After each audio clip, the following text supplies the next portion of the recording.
Hello, everyone. Good morning, good afternoon, good evening from different time perspective. Thank you so much for joining today the webinar. And we would like to extend our sincere appreciation to everyone for being part of this session. And we'll be shortly starting the webinar. Please bear with us for next 5 minutes as we have to wait for other participants to join. Thank you so much, everyone. We appreciate your patience for waiting for the next 5 minutes. Thank you.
All right, everyone, thank you so much for your patience. It's my pleasure to introduce Subhan Najam, the head of advisory at Paces Labs.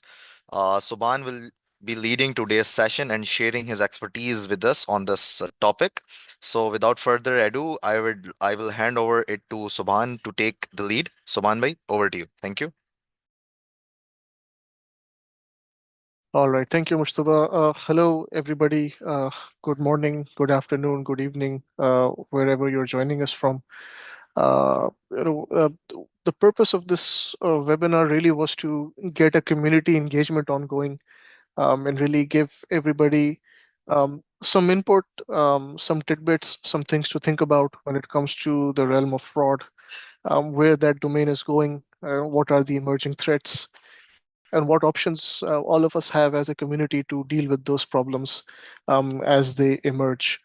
Uh, I'm going to be mindful of everyone's time, and we do want to keep a significant part of this session dedicated to engage with all of you, to exchange questions, answers, thoughts, comments, feedback, all of that. So we're going to structure this in a manner whereby I think we're going to take 35 to 40 minutes to present to you what we have to share.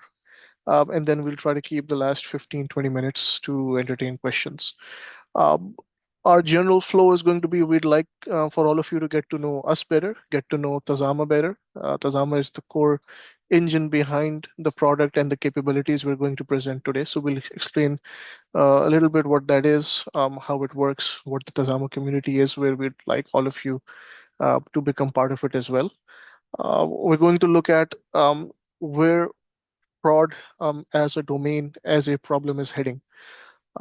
As technology evolves and all of us have access to such, I would say, computational throughput and power with the advent of agentic AI and all of these capabilities and the democratization of AI. An unfortunate outcome of that is that, fraud evolves with it as well. And that requires all of us to be on our toes. So we have certain areas we'd like to go in on that. And I think that's going to take the first 10, 15 minutes. And then the rest of the time we'll spend it into the core Tazama platform, what it is and how it works. That's the general idea of how we're going to present. Please feel free to keep posting your questions in the chat. We'll pick them up at the end, or we'll respond in chat as we go along. So that's setting it up. I'll go into the specific details now. For some of you who are probably not aware of Basis, who haven't interacted with us yet, we definitely like to change that. But to give you an understanding of who we are, so we're a digital payments technology firm. We provide both software, we provide consulting, we provide products and services, managed services to several partners in and around Asia, Africa, Europe, and North America.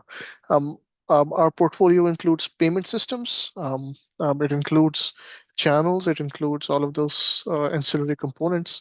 And we're very proud of our partnership with Tazama, which is it's an open source and it's a community-driven fraud management platform. We have nomination from the Tazama team as well. If you'd like to interact with them, you'll get an opportunity for that as well. Tazama as a community has existed for the better part of just under a decade now, and the entire objective of that platform is to give you a open source tool or a set of tools to keep you on your toes when it comes to managing fraud as it evolves. We're system integrators for Tazama, along with a whole host of other very capable system integrators and partners. It's a vibrant community. And we'd encourage all of you to go through Tazama, explore it, and engage in conversations with us and with Tazama and all the other partners as well. Let's get into now. Let's get into fraud. Right. I think before we get into specifics and we start talking about capabilities and features and platforms and functionality, I think as because I'm going to work on the assumption that not everyone here who's joined us would understand what would be the tangible benefit that you can get out of any fraud monitoring platform or a fraud mitigation system. And it's important to understand that this is not something to be taken lightly, because just from a perspective of exposure, as a financial ecosystem grows, the one thing that surely grows with it is exposure to fraud and exposure to money laundering. Avenues open up, and if you're not monitoring it diligently, then you're asking for trouble.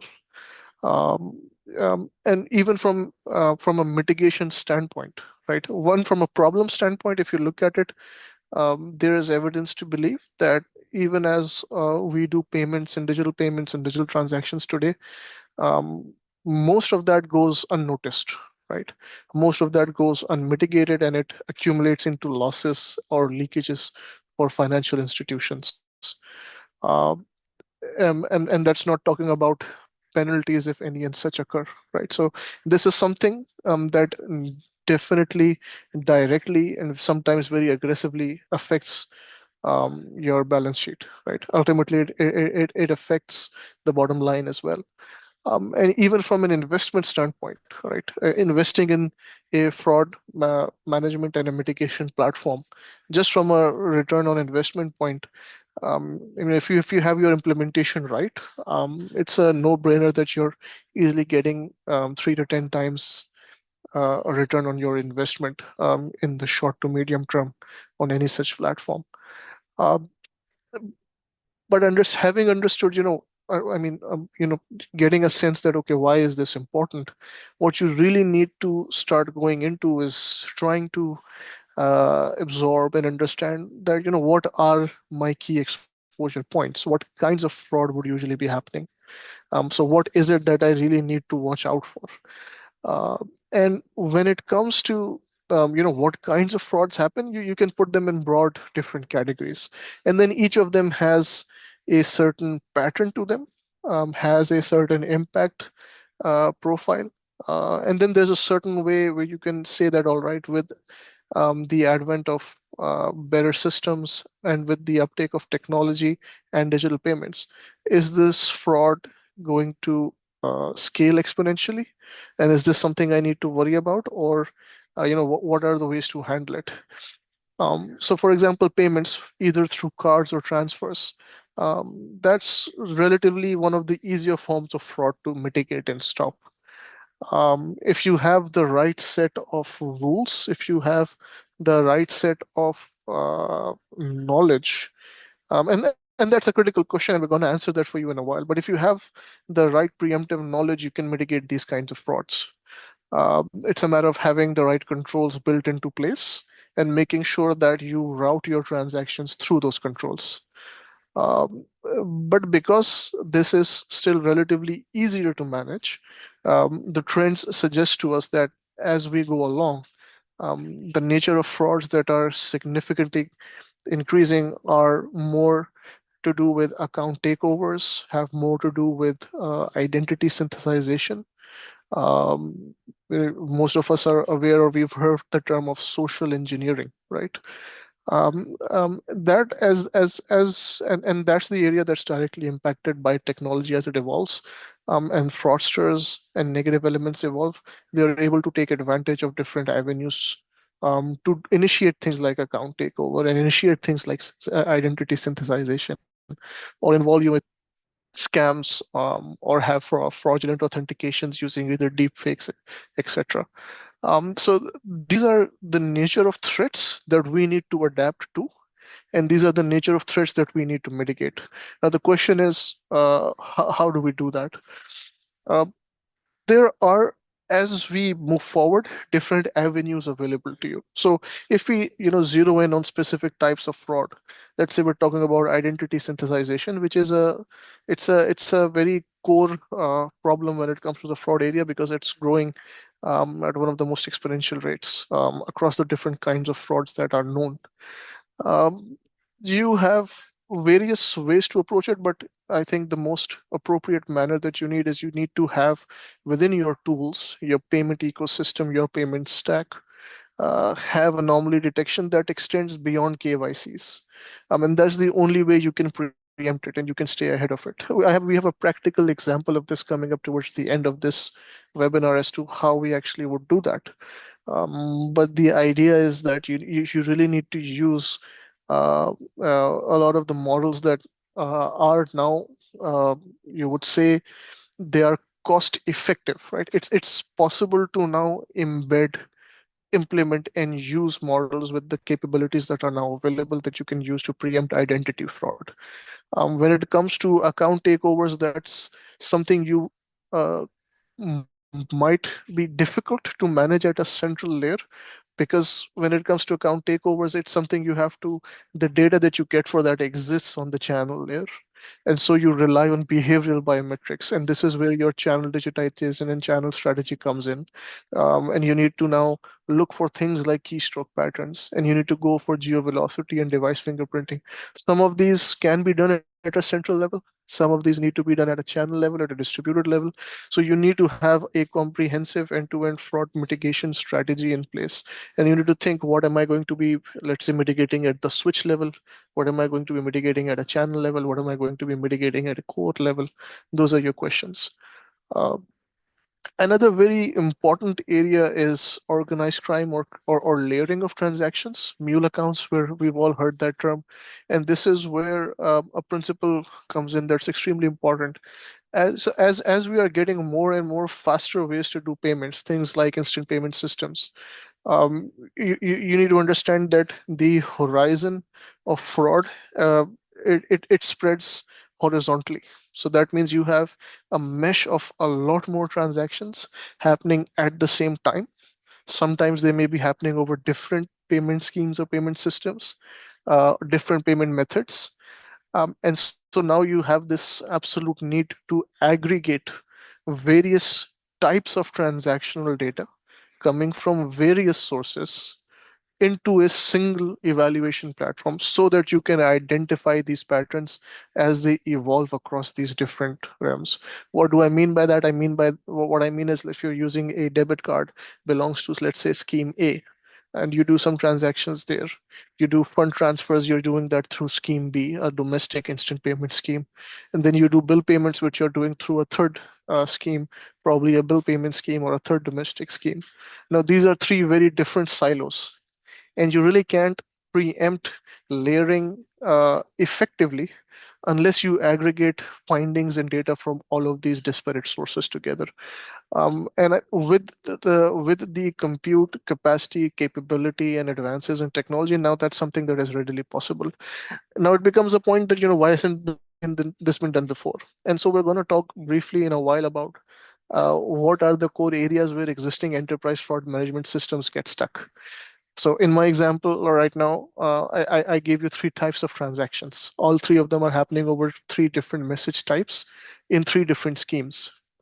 Just ingesting these different schemes into your fraud management platform either becomes a IT headache if you have to do vendor engagement, solutioning, CR, costing, deployment, rollout.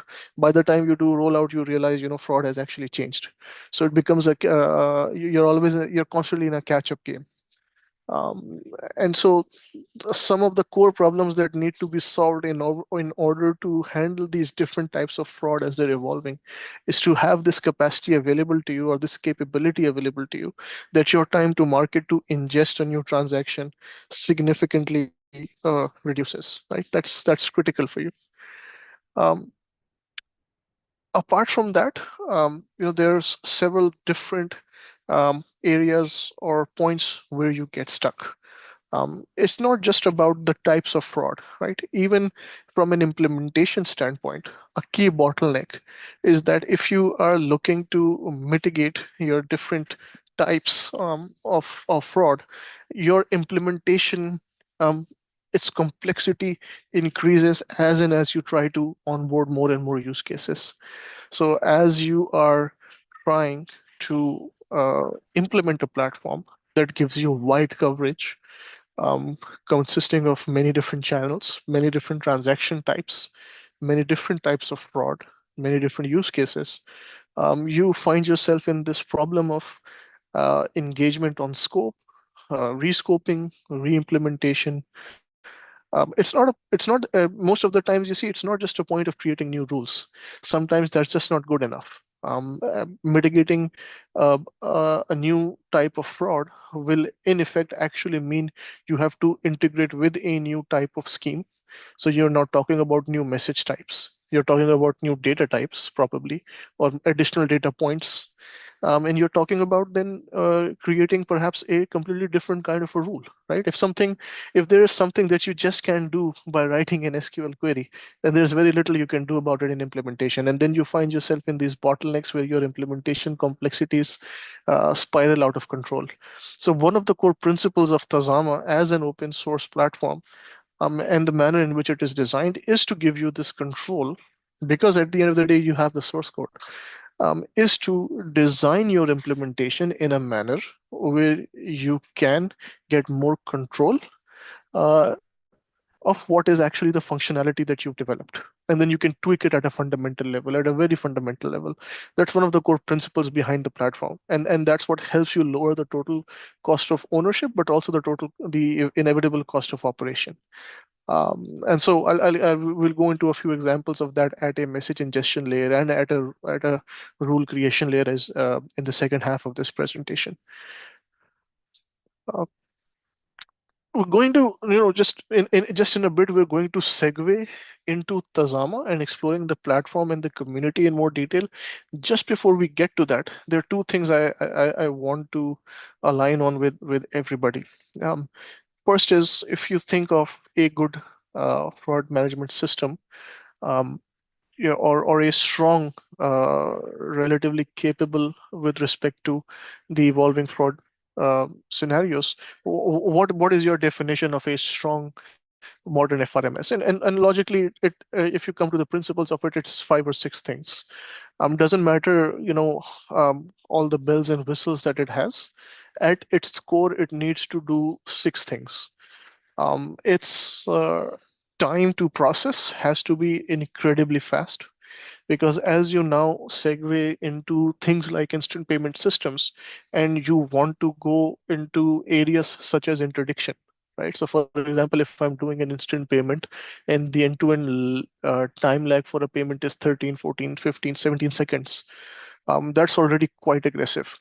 And now if you want to build interdiction into it, it means your fraud platform has to be lightning fast. If it's not, you become a bottleneck. So it really doesn't become an option, right? So it has to be actual real-time processing, not near real-time processing, right? For you to do prefacto or interdictions, you need to be modular, because to be real-time and to be highly available, you need to you just can't have single point of failures, right? So at an architectural level, you need to have redundancy, and you get that by being modular. You need to have rule flexibility. By rule flexibility, it means that you need to have the capacity and the capability to experiment safely.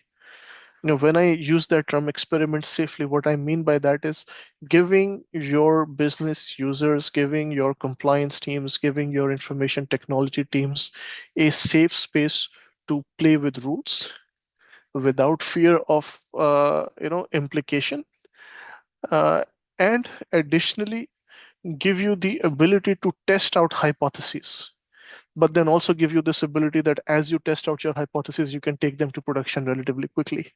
So this is a very core part of what you need going forward. You need to ensure that you have a impressively low rate of false positives. That is an absolute significant important point, because uh, at the end of the day, you're as good a platform, as is your convenience slash acceptance to the end consumers. If I'm firing off a lot of false positives, the ecosystem is going to lose faith in the payment system, and by extension, in the fraud mitigation platform's capabilities relatively quickly. So you cannot become a nuisance. So you have to be extremely safe, but you cannot be a nuisance. That's critical to a core modern FRMS. Uh, and one of the most important areas going forward is adaptive intelligence. Now, this is something on which the horizons have really opened up. And you need to be able to get real-time input and feedback on how do you self-tune your rules and your performance to create a better fraud mitigation core. How do you reduce your false positives and your false negatives? That comes at the core of it. And then every single thing that we do from start to finish, we have a trail and auditability for that. So this is everything that comes together to make a good FRMS, and that's all of these are the principles behind Tazama. So we'll go into Tazama now in 2 minutes. But there are three things we're going to cover, right? The synthesization, the summarization, or the aggregation of every single thing that I've told you over the last 20 odd minutes or so is that you need fundamentally three things. The three gaps that stand out that you need to address in any new FRMS to make sure you have your bases covered for all the challenges that are covering or coming your way over the next 3 to 10 years. One is the challenge of static ingestion. These are complex terms, so I'm going to break them down for you. All three of these are domains, right? Static ingestion is your problem of being tied down either to a vendor or to a process that is slow to adapt. That means that if you have to ingest a new type of a transaction, or you have to ingest or integrate with a new source system, you can do it in a matter of days at a production level, not a matter of weeks or months. Um, you know, The process of integrating with the new scheme is one of the biggest problems that you have because of all the baggage that it brings with it, right? New message formats and new technicalities, controls, etc. So you need flexibility when it comes to ingestion. You need to have a time to market for your evaluation controls that needs to be lightning fast. So you need support, which is lack of intelligence. The third point, you need intelligence support to tell you that, right now your false positives are standing at, let's say, 3% or 4% or 10%. Just if you do this, it could be 1.5%, right? Or you could reduce it by 2% if you do this. Now, the kind of input, if your platform gives you that kind of input, that solved half your problem. But implementing that input, creating a new rule out of it, or tweaking an existing rule, that's the second part of it. So these are your three major core problems that you need to solve to have an effective fraud platform going forward. Uh, how do we do that in Tazama? Now that's the question, and I'd like to show you how we do that. Um, just before we go into the redressal of those three core problems that we want to address for the future, um, I'm going to give about 3 or 4 minutes just to explain to most of you that aren't already aware of what Tazama is and what that product is and what that community is, just to explain to you what Tazama is, where it stands today. And then we'll go into all of those advanced functionalities that we've talked about. So Tazama as a platform consists of many components, all of those which cohesively come together to deliver an enterprise fraud management functionality to any of its users. What you see at the core of it here at the center, what we're calling the transaction monitoring service, is the Tazama core that comes together to create rules, rule processors, executors, typologies, all of those things. What is that, right? It's important to understand that how does Tazama look at fraud? There are a lot of fraud management systems out there which are rule based, but the problem with being rule based platforms is that while some platforms may be very capable in their ability to uh, write, define rules, there are just some problems that you cannot solve at a rule level, right? Unfortunately, fraud is a lot more complex now. So just sending individual transactions or even aggregating transactions and sending them through rules is not enough anymore. You need a more holistic view. Now, what do I mean by that? What I mean is, if you talk about account muling, then sometimes it's not enough to say if transaction type A is of above value and has a identified or a recurring source, then that's account muling.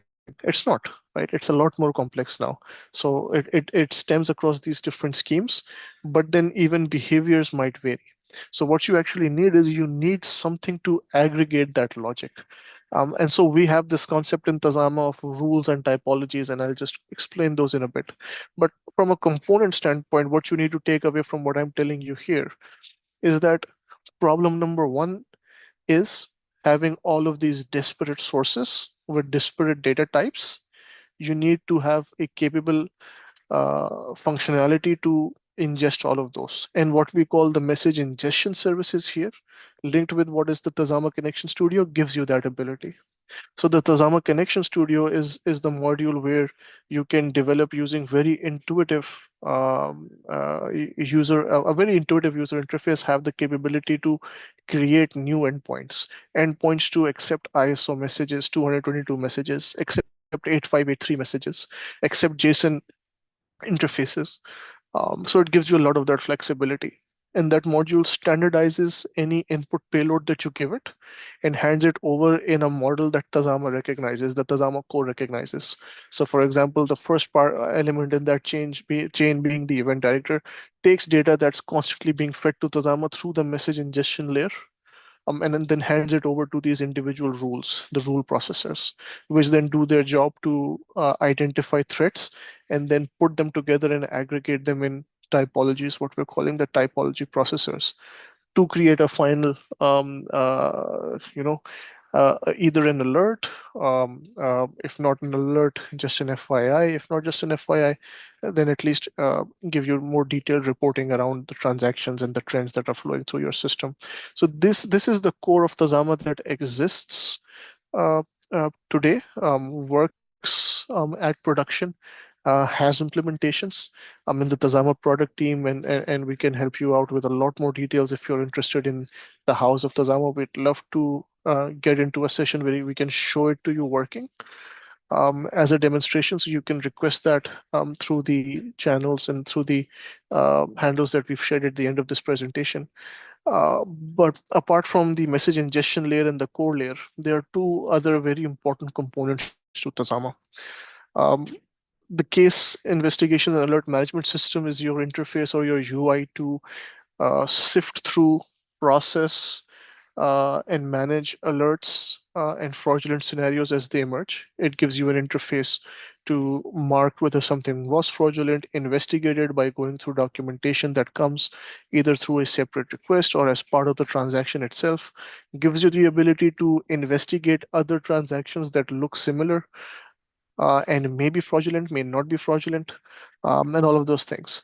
Um, the second main component is the business intelligence and analytics engine or reporting layer. This is where a lot of our cutting edge models run.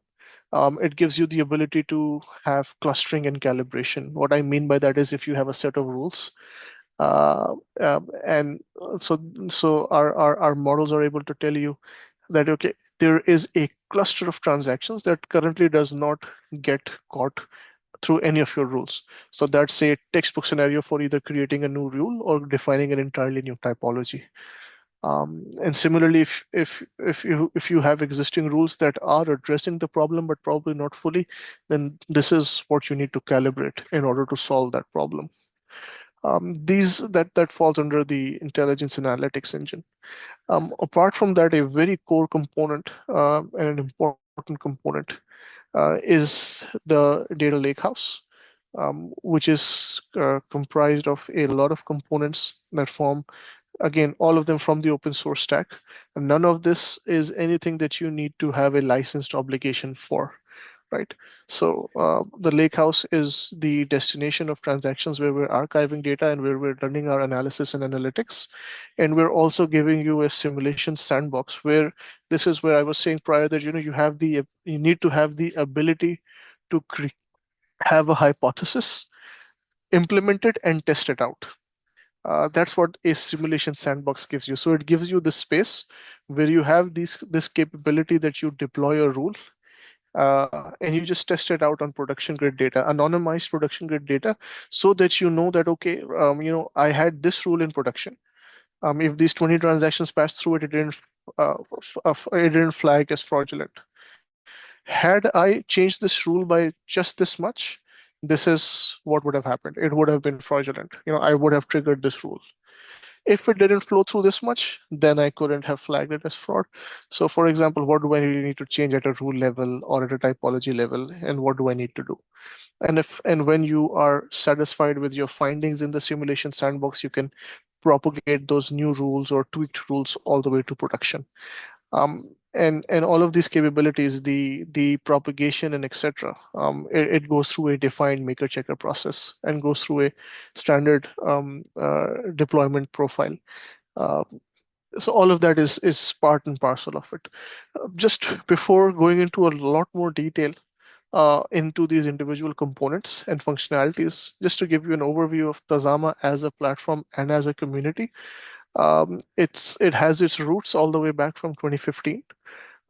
It's live for 3 customers, might be for one or two more if I'm not wrong. Our friends from Tazama would be able to also help us out there. But there have been more than there's a very vibrant community behind Tazama, and we can the whole idea of this webinar is to just break the ice, right? Give you an idea, help you understand the Tazama platform, the Tazama community, and just invite you in. That's what we'd like to do, and then give you detailed demonstrations and have more detailed sessions around Tazama. Uh, just before going into those specific solutions and functionalities, the rule and typology, because that's a very fundamental thing I want you to understand before we go into more details, is when we say what is a rule versus what is a typology. um, a rule is a very singular unit level of control. Right? You can check a specific thing at a rule level. Has an account been dormant for a certain amount of time, right? Uh, your definition that has there been increased account activity at a particular level, right? Meaning, what's the definition of increased? Let's say you've done five transactions in the last 1 hour. You usually do X amount of transactions in an hour. Now you're doing Y amount of transactions in an hour. These are very individual unit level things that you check at the rule level, but many different rules, right, come together to create a fraud profile. So if I want to identify a social engineering scam, right? So for example, fraudsters that are impersonating a service provider, or they are advising customers that you've won something in a promotion and you just need to send money to this number to claim that prize. This is a fraud profile, and it comes together on the basis of these different rules. When they come together and enough of them violate the threshold, you can know with certain certainty that okay, this is this nature of fraud. So this is the core of how Tazama works, right? So when I was walking you through the core earlier and start talking about rule processors and typology processors, this is what those core components do. They run every single transaction that is ingested through the system into this central layer. And when they run it through this central layer, what happens is that the rule processor, individual rule processor, so rule number 003 has its processor, rule 008 has its processor. They check every single transaction and create a score on their own basis. But that's not enough. They then pass along their findings to the typology processor, which then aggregates all of these rules based on their weightages to tell you with certainty that, yeah, this looks like probably a social engineering scam, right? So that's the core of how Tozama works. Now, this is there and it works, but how do you now take this to the next level? And how do you give the flexibilities to solve those three earlier problems that we talked about, right? First problem, the message ingestion bottleneck. How do you make sure that you have the capability to be flexible, to be easy and intuitive in ingesting new messages and ingesting new types of transactions? Tazama's way to handle it is it gives you the Tazama Connection Studio. Now, what is the Tazama Connection Studio? It is a interface that gives you the ability to one, define new transaction types. So you just go there, you say, I would like to ingest a new transaction. This is a credit transfer. Okay. What is going to be the source of this transaction? The source of this transaction is going to be X message payload. You can give it a JSON payload, something. In fact, you just upload your payload, right? So if you have a sample transaction, just take that and give it to the Connection Studio. It is going to parse it and automatically generate fields. I'm sorry, 1 second. It automatically going to generate fields, extracting things from that payment message, and telling you that, okay, there are 18, 19, 20, 50, 100 different components inside this bag 008 payment message, for example, or this 0200 ISO 8583 payment message. Or if it was a REST API, let's say a bill payment REST API, then these are the different fields that have been extracted from this source. Then it shows you the Tazama data model, right? So Tazama, the rules, they work on a data model, and it gives you an intuitive interface to say, okay, map field A to field 1, map field B and C concatenated together and pass it in field 2, gives you all of that interface. And then you configure your functions. Those functions are things like, if you want to, let's say, calculate the difference between two geolat positions, right? So it gives you certain functions to do those kind of things. All of this allows you to ingest any kind of transaction, and then just pass it through a dry run layer, a simulation layer. and that gives you an output to say, okay, if I were to ingest this transaction, this is what it would look like before I hand it over to the event director to do its thing, right? Before it goes to the rules, this is what it looks like. So if you've done these transformations or mappings or et cetera, et cetera, this is what happens. This is what finally finds its way to the core. And if you're happy, you go through your formal approval process. All of it is built into the platform, right? So nothing happens outside of the platform. Your CI/CD pipeline is integrated with your Connection Studio to say that a maker submits a request. I've done this. I've created this message. It has been ingested. I'd like it to be processed. I'm okay with the output that I've seen. Hand it over to a checker. They review it. And if they're happy with it, they see the flows, they're happy, they approve it, it goes to a deployer, they activate it, it pushes it to your production branch. Controls from the TCS itself. So you don't need to go outside. So you integrate your CI/CD pipeline with the platform so that it happens in a one window solution. In every configuration you need to create, you create it on the Connection Studio itself. You don't need to go for it and write code yourself or anything. So that's the Connection Studio. We've hypothetically solved the problem of a message ingestion. Again, we'd love to give detailed demonstrations for all of this. So a core objective is please start engaging with us. Drop Paces Labs, drop Tazama, or any of our system integrators of the community a message. And we'd like to start setting up demonstrations, detailed walkthroughs for these functionalities with anybody who's interested, and make those details available to you. Jumping on to the next part, uh, this is rules, right? Creation of rules. When we say creation of rules, this is the part that's important here is uh, how do you actually visualize or conceptualize what rules you want to create, right? At its heart, at the end, every rule is code, but we need to give the user the ability to iterate and use visual cues to be able to develop rules, right? So what we have is basically this capability for you that you are able to drag and drop different functions, fields, profiles, uh, components to create an end-to-end logic. And what that looks like is you say, fine, this was the data model that I had. Use X field, put it in a aggregation function, and then tell me that over the last 5 transactions, is this something that violates or not, and define the rules and the thresholds for that. So that's what the TRS gives you the ability to do intuitively. The whole idea of this is that it is used by business users, so you don't have a dependency on one your IT, even the IT. So you don't need to engage any sort of dedicated IT capacity, either in-house or from a vendor, because that's where the bottleneck gets created, right? If for any reason you need to do a CR, then that's where the approvals and the design, and then the budgeting, and then the entire exercise comes in. So the single most important way to bypass all of that is to democratize that control to the business user level. So that's what the purpose of the Rule Studio is, to give you a sandbox where you can play with rules and then get those approved through a value chain. Um, j- just to visualize what that looks like, you're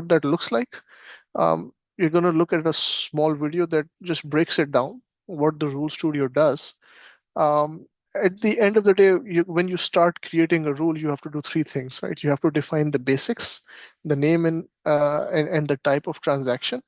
You have to say what are the fields. So for example, you drag your amount or your date and time, etc. You drag and drop your conditions, right? What are going to be the factors of evaluation?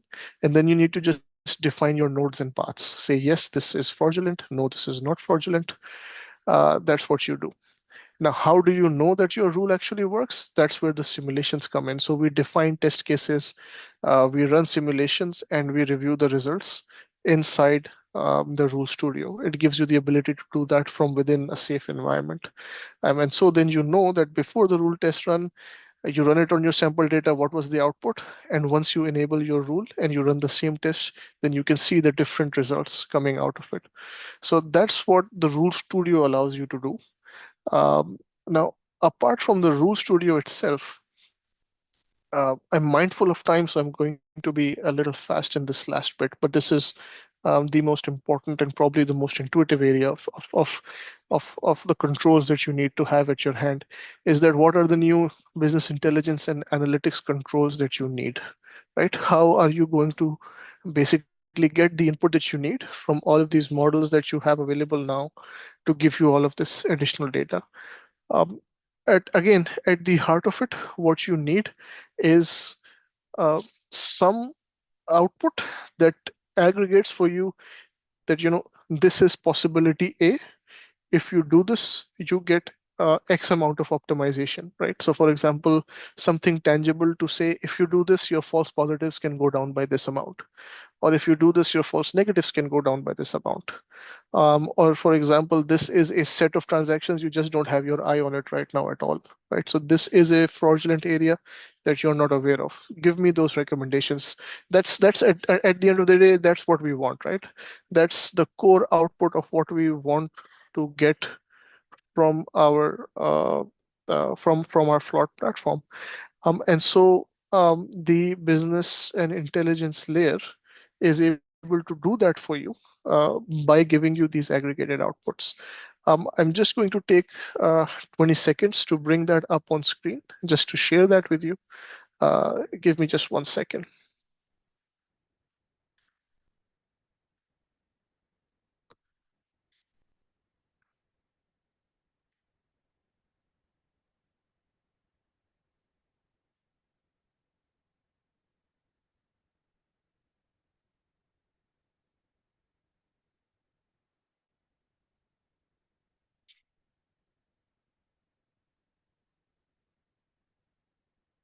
Right, my apologies for that.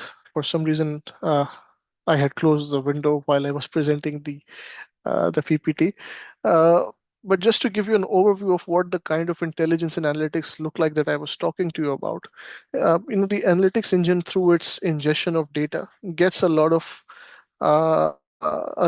noise, but it gets, if you're looking in the right places, it can tell you a lot. So for example, if I have a transaction scenario or a rule scenario where I'm looking for high outgoing volume of transactions, um, my calibration engine should be able to tell me that if I'm looking at three very specific variables, right? If I'm looking for high outgoing volumes, if I'm looking for unusual transaction times, and if I'm looking for multiple account linkings, what do I need to change there to get my precision to go from, let's say, 65% to 85%? And if I make those same changes, does my recall go from 70% to 88%? How do I make sure that happens? At the end of the day, these are the kind of suggestions that I need from my analytics and my model engine. That's the core objective of it, right? And so in order to get that kind of input, you need to have these different models that do that work for you. And that's what Tazama does behind the scenes, puts it together for you in a format that somebody can review and approve. It gives you new rules to suggest, but it also tells you that, all right, if your existing variables are set at an X level, if the current weightage is, let's say, zero point 0.6 for rapid outbound transfers, in a typology, you've given it a weightage of zero point 0.6 right now, you should give it maybe 0.75.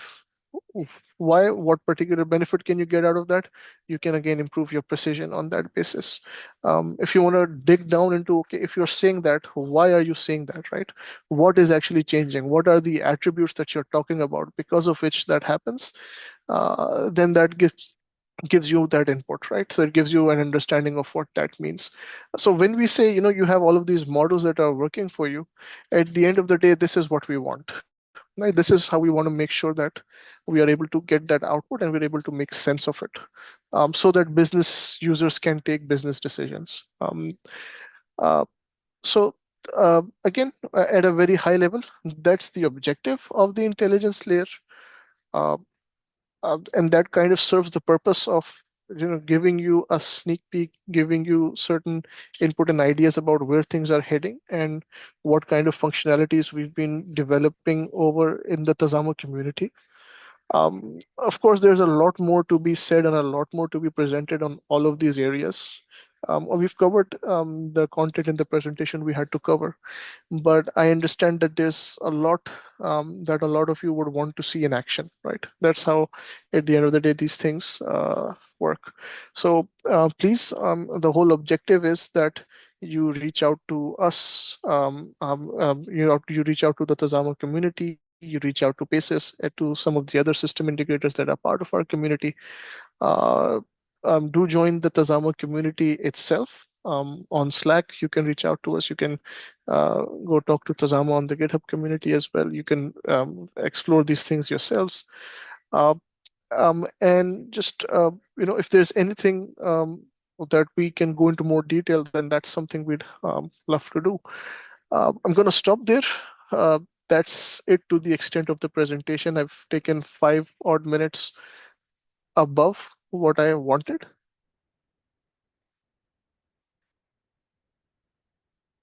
Mute नहीं हूं मैं.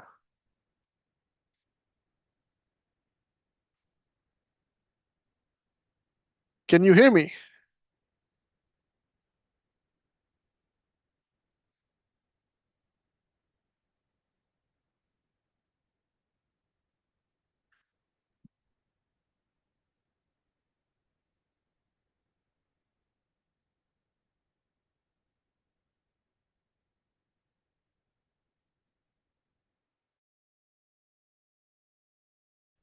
Hello.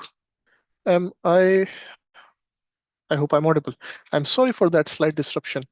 But I think pretty much we've covered what we wanted to cover, and we do want all of you to reach out to us at the Tazama community and engage with us for more detailed demonstrations and more detailed exploration of all of these areas. I think I'll open up the floor now. We have our last 10 odd minutes.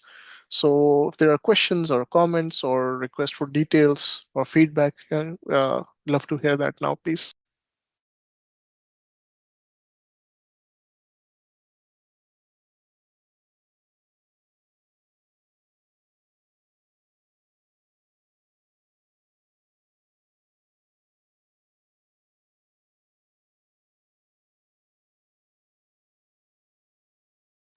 So I'm just going through the chat, and I think what I'll do is I'll pick individual questions up one by one.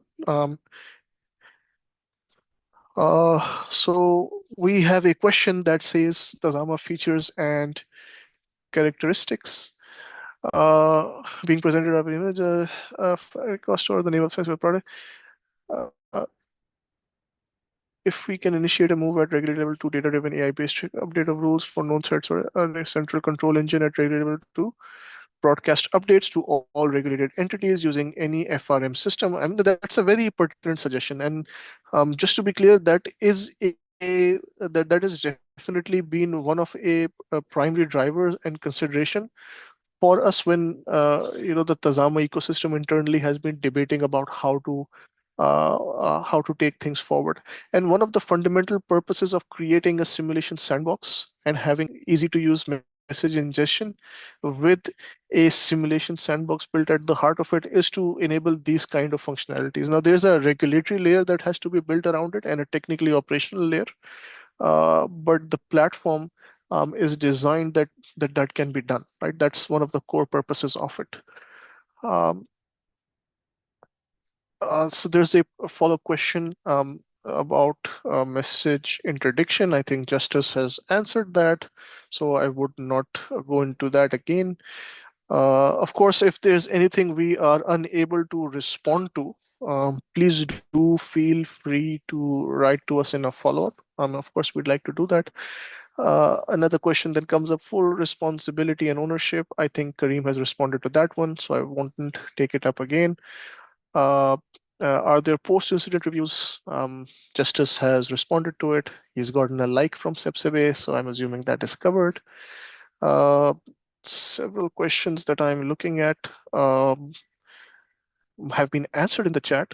Is there somebody that would like to take the floor? Somebody from the Tazama team, if you want to come in, or anybody else, if you'd like to respond, I think I'll open up the floor to that.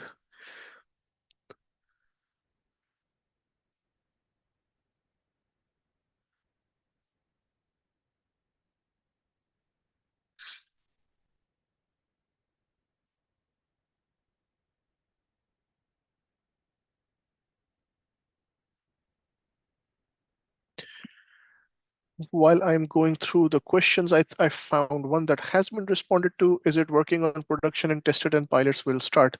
Absolutely. This platform is live. This platform has been going through several pilots. There are pilots that are ongoing right now, but this is a production grade system. Absolutely, the answer to that question. Uh, Other than that, uh, is it possible or practical to leverage an AI agent as first line review in the case and investigation management system? That's a very intriguing idea. It doesn't happen right now, but yes, when you go into case investigation management, there is a process of alert triage. And the whole purpose of alert triage is that while there isn't an AI agent there, there is automated triage. The purpose of that is to reduce the load from an actual agent as much as possible.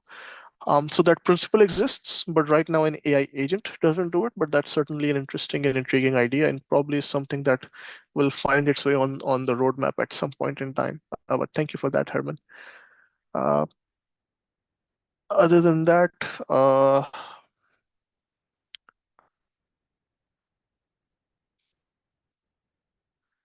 think again, are we evaluating Tadama as a standalone fraud platform or a supporting layer? Okay, RF has answered that. Uh, right. I don't find any other question that remains unanswered. Uh, All right, I found one. What kind of API message velocity can Tazama handle? How much would it cost to scale it, right, for 8,000 requests per second? Uh, Given the so one of the fundamental principles behind the platform and its architecture, a lot of its architectural decisions is to make sure that your TCO stays as low as possible. That's one of the core principles of it. So the idea that as in when you scale transactions, your infrastructure doesn't necessarily need to scale at the same rate. I think to answer that question specifically, probably we can share benchmarks with you, Abbas. That'll probably answer that question. But as a point of principle, it would cost you a fraction, I'm sure, of what it costs you on other enterprise platforms. Uh,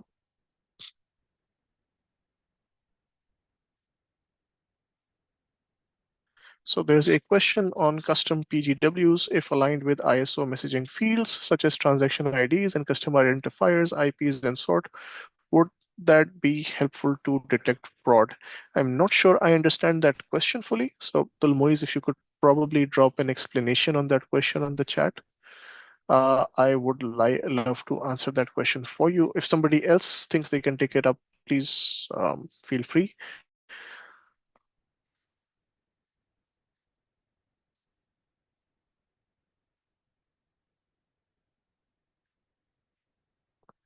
So if Tazama is standalone, what role will our existing fraud controls continue to play after implementation? That's a good question. Depends on what kind of controls you're talking about. The whole principle behind Tazama is to allow you to aggregate disparate types of triggers. And to be honest, we look at this not only from a financial message ingestion point of view. A core component we haven't talked about because we were at a very high level is what we call the data enrichment layer. So that means taking in a lot of different kinds of information that you don't necessarily take into consideration in your traditional fraud management systems. Things like subscription lists, things like data or additional data on a customer detail. So, for example, if you have an agency, or if you have an additional source that publishes high risk individuals, right, publishes demographic details that you want to take into consideration while doing fraud evaluation, or socioeconomic factors that you want to take into consideration while making rules, things that don't necessarily come through the payment system transaction itself, but you want to create a blacklist or a whitelist out of it, the platform allows you to do that. So the data enrichment, we call it that the data enrichment API, or the data enrichment layer.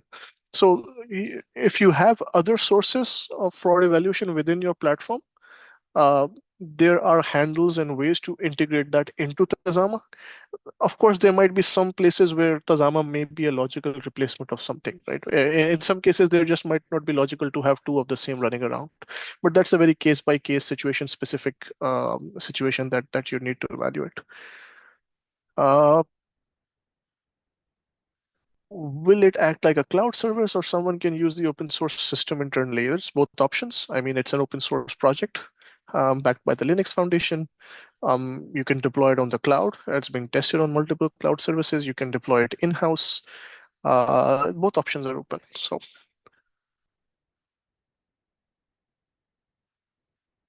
all right, we're put for time, so I will stop there. If there are questions that we haven't been able to address, uh, I'll be sure that we write back to you if we've missed something. If there's anything anybody else would like to add, the floor is open. Otherwise, I will stop it there and call it a day. But thank you to everybody who participated and listened. Thank you very much.